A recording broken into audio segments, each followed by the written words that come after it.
People with less than 1,000 XRP can't really prepare in the same way as the wealthy who have their small bags in a cold wallet. What do they do? Sit on your hands. If you don't have enough money in there to change your life and really like affect your life in a meaningful way, and you are willing to wait it out, you will be rewarded. Many people have been here for 5+ years, 6, 7, 8 years, some of us. And those people will be well rewarded because they continued to dollar cost average over the last 5, 6 years and continued to buy and stack while they could, what extra income they had. They sacrificed things and they put themselves in a position to be able to capitalize on this. If you're new and you've bought in just recently at the higher price point, you're still going to be able to do very well, but you're also going to have an extended time frame and period of time that you have to wait in order to be able to achieve the level of wealth that a lot of people want to in order to be able to retire off of crypto. If you got to $1,000 times 1,000 XRP, it's $1 million.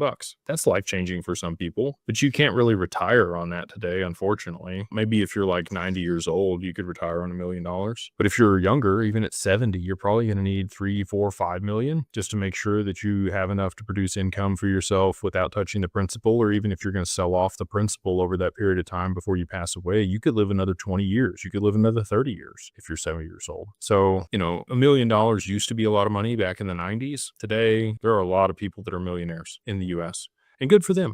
They made an investment either in a home or their job or other things, and they've been able to position themselves well, but it's not what it used to be. You really need probably $10 million to retire comfortably today. And so for that, you're going to need a $10,000 XRP, which I think will happen by the end of 2027, maybe sooner.